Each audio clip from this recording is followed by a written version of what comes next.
face? What is their routines? When in the day is it? All of these things. And I would say that all of this is parts of, I think all of these things are bigger parts in creating the being we end up perceiving as, in different degrees, varying degrees, dependent on how you see. You say you have a more split nature of how you're feeling it. I have more of a union feeling of how I sense it, but we might be two extremes in this. But this, I think, all of these small parts and traces that we leave behind, that if a scientist could go in and investigate that, like you can follow certain patterns within a subject in physics, for instance, would say a lot more than we think about the person and the union that we are at this moment in time. But I think also you said something very interesting, is that wow, that fact that we are different. And I think it has so much to do also with the I mean obviously it has with a lot to do with individual predisposition for certain things, but I also think it has so much to do with upbringing. For example, I find Scandinavian upbringing to be hyper respectful towards children, where I'm not going to discuss the extent, because I think obviously it has kind of gone overboard with how much autonomy you are supposed to give to a child. But what is very apparent to me is that definitely upbringing in Scandinavia is defined by by a larger degree of freedom than Serbia was. Serbia was very contrived country, especially like, well, both for males and females. I mean, male stereotypes are all one thing, but the pressure that has been put on females from a very early age, it has had a very strong, like it has created a very what is a good word,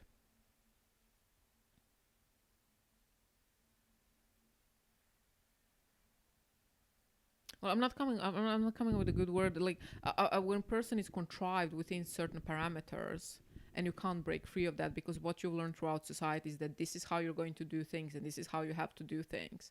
And at the same time, like, and that upbringing made me, and obviously again in context of my own personal trajectory, it has made me grow so angry, so angry. But at the same time, I had to obey those rules. And potentially that split that we speak about is not only didn't only arise from the fact that I have the dual vision and etc., but also from the fact that I felt that there were so many things that were wrong. That was not how you're supposed to, like, you were not supposed to act like that, and I knew that was wrong. So And you then were that kind of reacting, created, you yeah, were reacting to society's confinement that was put upon you by your environment. confinement. That was the word. Yes, that was the word, confinement.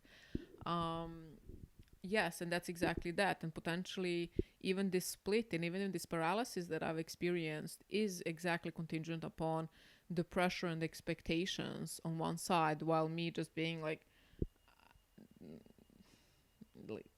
yes, I have a lot of love for the world, a lot of love for the world. And I have kind of ended up in that dissonance where on one side I was very angry and on the other side I was like pure joy. And I think when this kind of started emerging again, well, not again, but when this started emerging, I felt happy, because it felt like I was being able to let go. And it is very like beautiful to look the evolutionary process from that point, where my letting go extends itself to the table and and other utensils that were surrounding me. And I was and kind of show these places, like those cracks where my own spirit kind of essence starts to emerge.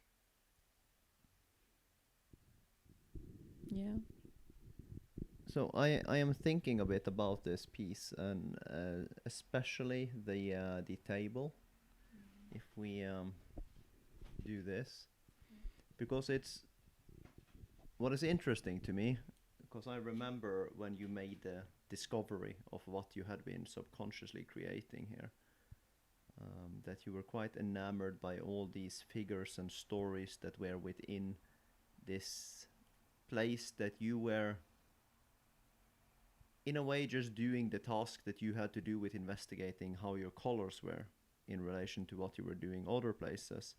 But you have sort of chosen a bit of an the road you've gone afterwards is that some of the figures you have, because you can go two directions with this. You could call it a finished piece as per it is, or you could choose to enhance or bring forth what is in there. And how do you relate yourself to that, and how do you think about those things? Well, I mean, I love painting cutesy animals. I absolutely love that. Like, I think, like the whole, it's not a kawaii culture, but I think in since we had, it's a very fascinating cultural experience I've had, because we used to have a summer house in Montenegro where we would spend our summers. But what was available on TV, because like it was Japanese cartoons translated in Italian. So it was very interesting that a lot of Japanese culture actually reached Montenegro through Italy in a very bizarre way. And I was quite early introduced to kawaii culture and manga culture, and I loved that as well. I enjoyed it much more. Like most of my peers were, yeah, sure. And then they grew out of it, and I didn't. I mean, I was always a bit of an oddball in Serbia in that sense, or in Montenegro as well. So my relationship to cutesy animals is also kind of a disrepresentation of my inner. But at the same time, I mean, look at this blue thing. Like it's a, it's a like a blue bulbous cat, and there is a sumo wrestler here, and like there's some kind of like weird monkey thing happening there, and there's a mushroom, and this big thing just kind of introducing you and letting you in the scene. I think It's a that's kind of, giraffe with a cap. it's a giraffe with a cap, like, and You have the cat, and you have my favorite. I'm not sure if it is two frogs together or the four-eyed frog. I personally where, like the four-eyed frog. The fella is right over oh there. yeah, you like that fella. Yeah. Yeah, it's cool, but it's a piece that I could kind of work on forever. It's not a finished piece, I have to say. Now, when I will So do you would something like with to the. continue with it? I would actually love to continue with this piece. Cause it was finished at some point. It well, I would like in a sense it is finished, but now looking at it, I would love to do something with the sky. Yeah, because I was gonna ask you that it's a very conscious choice you've done by keeping the sky as it is, which is sort of interesting as well, because you could call it like a night sky full of all the complexities that is actually in the night sky with different formations and forms. But I can also understand. I would wonder.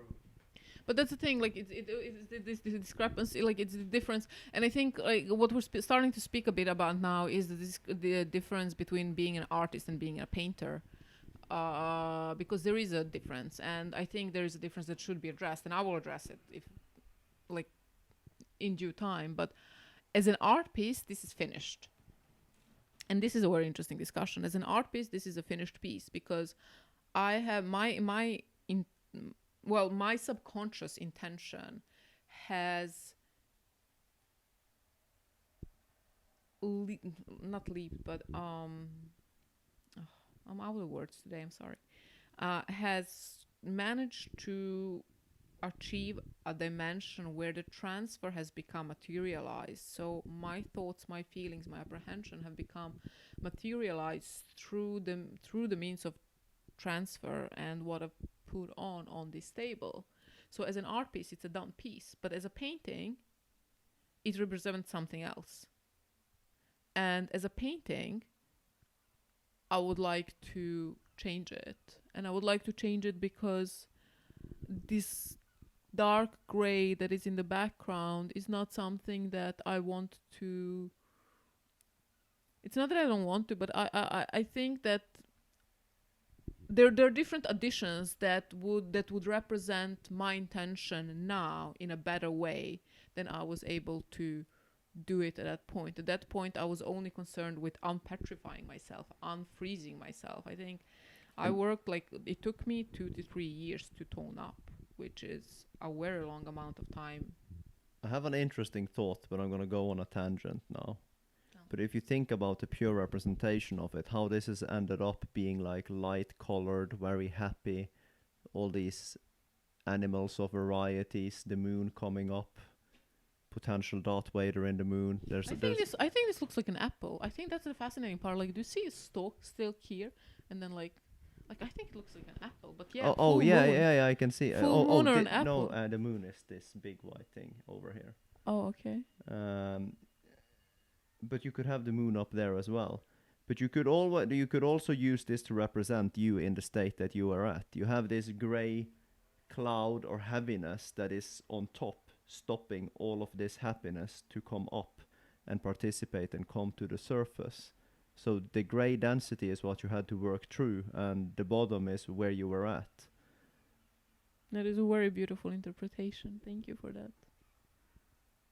So now it depends how the painter and artist in you come to terms with how you Come to continue terms with with that, like- with the piece. I mean, you are actually like your chair is sheltering my favorite part. This that whole, but it is very fascinating because to me, all of these pieces and there are, again I will introduce them in the respective autonomies separately. But it was very fascinating to me to see for somebody whose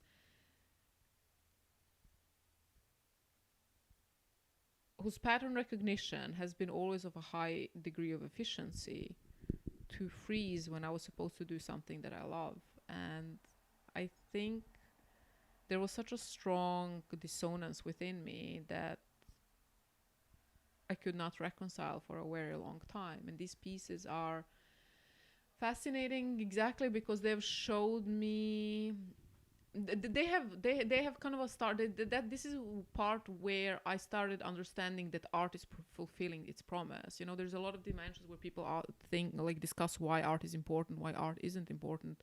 And for example, you don't know this, in Germany they have extended a very large portion of money to for arts. So Germany, the state, has allotted a certain amount of funds to arts, which is I think it's a very big budget, very very big budget, while UK is constantly slashing its own. Okay. So in which manner is this budget utilized? Is this to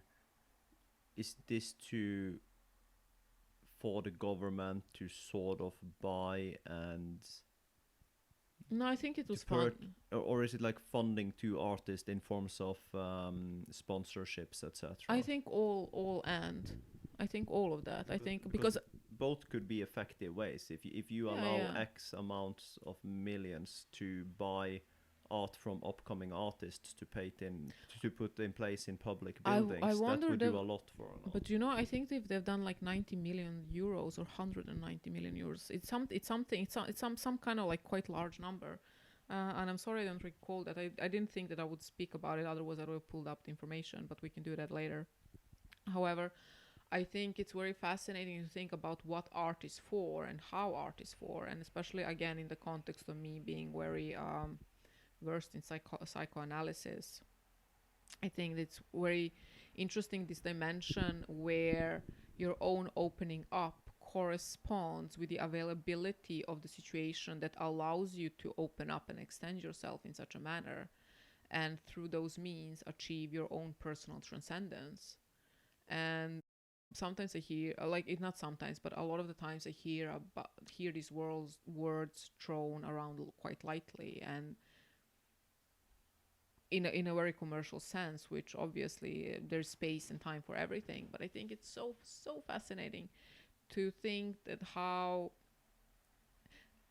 the state, the city doesn't exist without individuals in it. The state does not exist as such. Any geographical and anything, everything that we can observe is contingent about individuality, brought together into an assimilated mass or multiplicity. I'm sorry, not mass, multiplicity.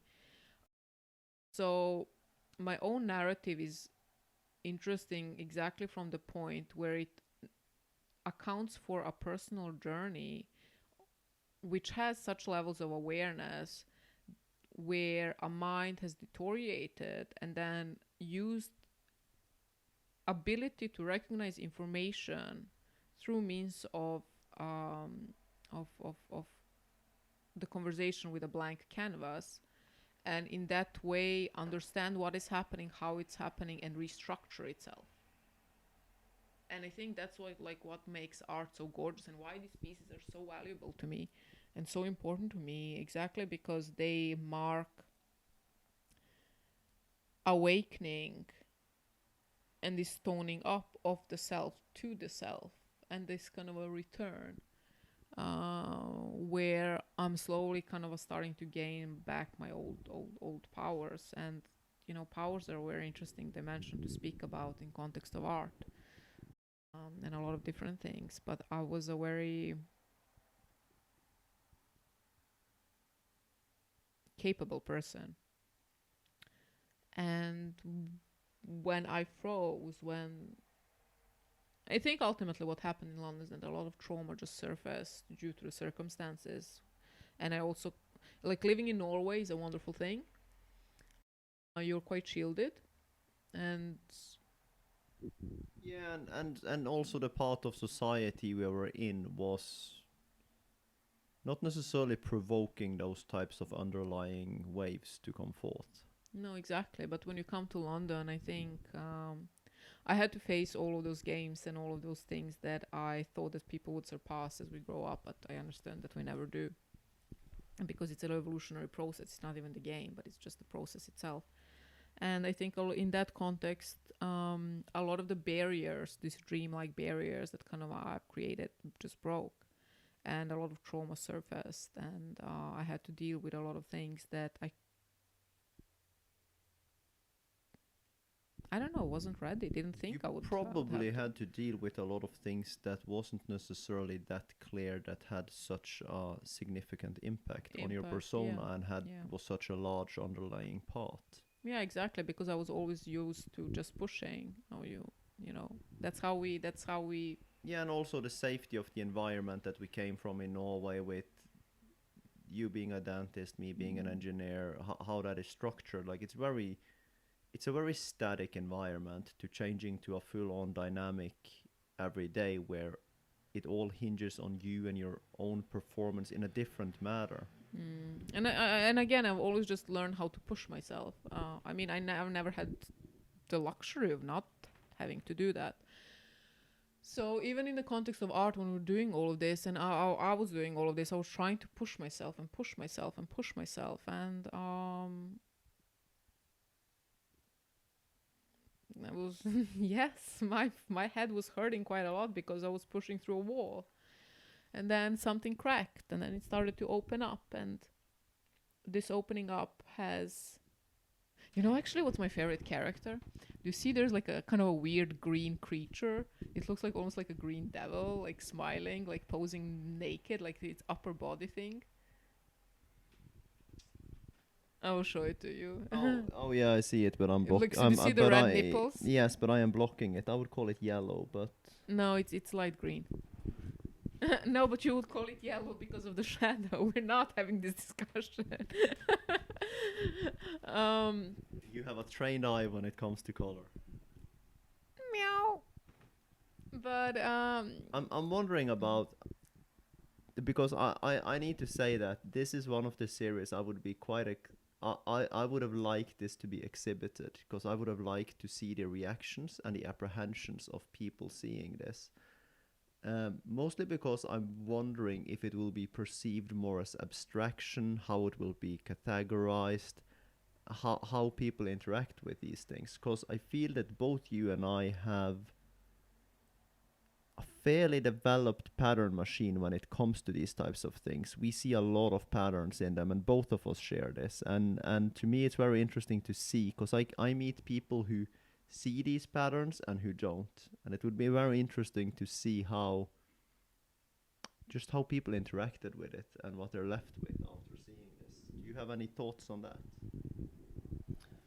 No, I mean, yes, yes, that is absolutely one of those things. However, actually, I have a different thought, and that is that the more and more, I mean, the world has changed tremendously over the last 4 years, absolutely tremendously. I don't think we have even begun to grasp what has happened, but you can see it in art because artists are quite responsive.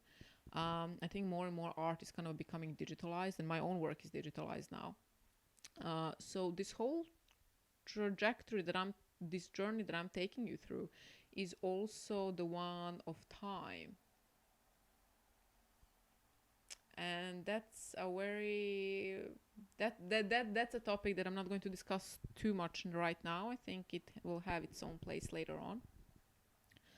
But you can what I see in these pieces are the remnants of abstract expressionism. Um, so a movement that was very popular, well, still is. I mean, definitely still is. And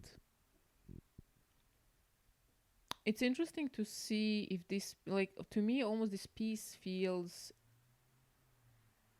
as it belongs in another world. Like, I feel that the jump that we've made with NFTs, with the digital art, with a lot of things, is of such character that it kind of feels like as it belongs to another world. So I think for me, what would be interesting to see is how people would interact with it in the context of now, and also who would find it interesting due to purely aesthetic, and who would find it valuable through the means of understanding the narrative behind, and how those two dimensions interact, the aesthetics versus the value given the context of narrative. Because if you also go back to Snickles and that whole series, we've spoken about how, I mean, art is nefarious for serving one thing, but then the story behind it being something very different. And I think that artists are quite proud of that in many ways, because you always have this dimension of pun, of intended and unintended pun. But how we perceive information is, I fell out. I was having such a long monologue and I fell out, and I'm sorry. So how do they perceive information of the pun that is within art?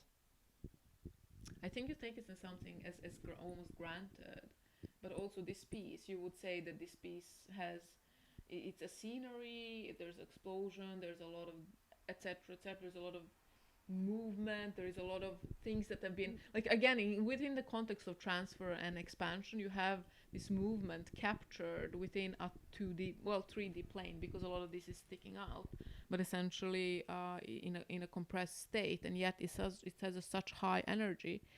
And I think what is fascinating to me is to observe the aesthetic versus the meaning, and how that affects the value of a piece.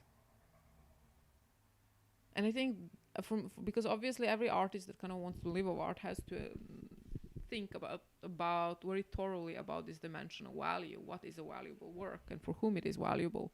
So for me, like, this dimension of travel in time is also the one that is highly contingent upon value, even like in geopolitical sense as well. But I'm not going to expand too much about that. You're saving that for later. I'll save that for later. And well, it's interesting because I think people will see a lot of different things in this piece, and it also maybe it speaks to you in regards to what state of mind you are in, because there is things that can be seen in many different ways. For instance, you said explosion, which I thought was interesting, because I do not necessarily perceive that. Do you perceive like this high energetical impact, like busyness, like that? Oh That like yes, that form is there, but I was thinking more directly. but there is something more that nah, I'm going to save that for later. It's kind of coming about. But I think that's what I kind of have to say about these pieces, and there are not many of them. There is this one pizza. There are a couple of cutting boards. I think that was actually. I think I that's think also a favorite piece of mine, where I'm utilizing. Like I've painted on a cutting board and on a chopping board, and I find that like art is a chopping board, which it actually is because it has, or at least through the ways I've utilized it. I have allowed it. It's not that the art has created space for that, but under the pretense of art, I have allowed myself to completely disseminate my own um, essence and analyze it to such a dimension where I was able to work through my own trauma and then reassemble myself in a way that I feel is coherent with my individuality. And I'm very happy and proud about that. I also want to point out the. It's fairly obvious, of course, with all of these pieces, because none of them are made on what would be perceived as the standardized canvas. So I also think that is quite interesting that you have created this. Like there's not a lot of works, as you're saying, but there is, in a way, a series of work that is on such an unstandardized material as well. So there's definitely something to be unfolded there about the subconscious creation Yeah. on these more daily objects But that let's has become this important to you. Yeah, I mean, that's a bit of a praxis that's been kind of introduced by Duchamp. Like, what is art, how it extends. You have the ready-made objects, etc., etc. But I love pizza boxes. I wish that I had like space to have a studio because I'm not going to delve with oil paint anymore. Kind of going back to this dimension of detoxifying, but I will speak about that also later because it's a part of another work which is very important to me. So that story will wait until next time. But I really enjoy painting on pizza boxes and the reflective pizza boxes. That's the beauty of this piece because as it folds, it kind of creates this reflective chamber where all the elements don't exist solely on the plane they've been painted on, but they also exist on a plane where they are reflected into something else, and as such, they become a part of the information of a field that doesn't actually contain that. So multidimensional painting.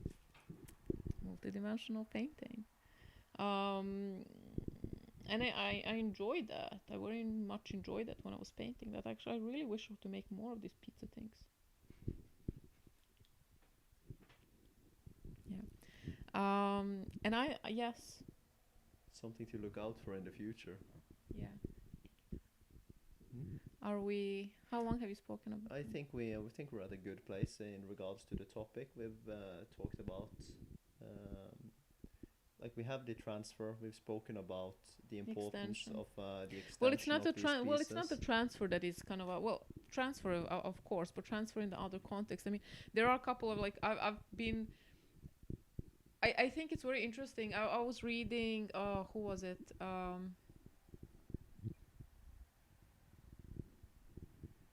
Hegel? Was it Hegel? Or maybe Heidegger? It seems like Hegel is going to be attributed with it in this case. Or Heidegger. I was reading about their thoughts on preface. So in a book, when you write a book, somebody writes a preface, but preface is often written in the aftermath of the book, and I think that was their musings, that preface is usually written in the aftermath, and now you're kind of like the narrative that I'm presenting is essentially a preface to the works, to the presented works, in the sense that I am retroactively establishing a pattern of meaning and pattern of thoughts that have arisen within my mind when I was creating these pieces. Because for me, art is important. Art is only to me, art is important within the context of which thoughts have arisen within the artist's mind when it was created. Because in today's age, everybody can create a beautiful image, or an image that is visually captivating or aesthetically pleasing in one or the other way. But I think the meaning and the thoughts that are inside are something that should be con- is contingent upon the artist's reflection, or when those works are created, and what that means and how that means. So I think that this dimension of extension, where my own process is extending unhindered throughout this whole room, because this room used to be my studio. And this is and there was also a point in time where my life was a mess, so my studio was a mess. I there was a friend that visited me, acquaintance that visited me, and she asked me, like, are you a dirty artist? And I was like, I don't know how to relate to that question, which kind of puts us back on the why we're acquaintance. But it was very interesting to see this dimension of extension, where my own mind was everywhere, and how I was dealing with a lot of things, and how all of that has exploded in my studio.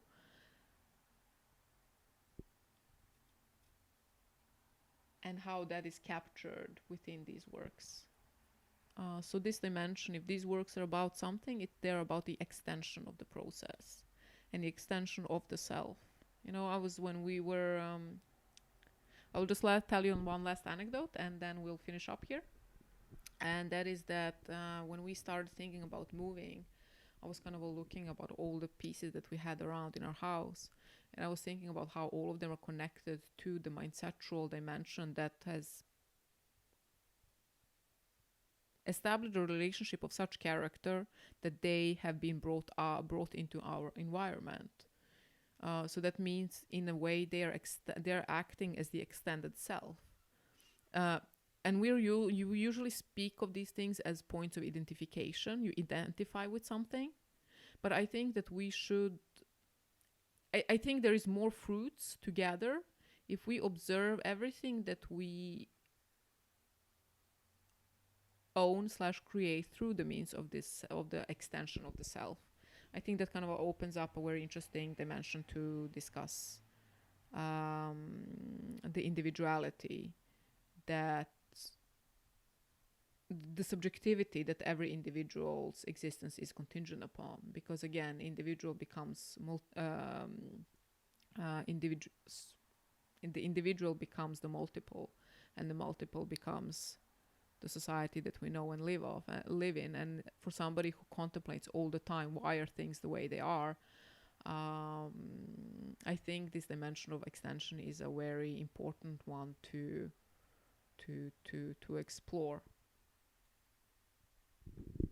Yeah. I concur. You concur? Okay. Then we are saying thank you again for listening.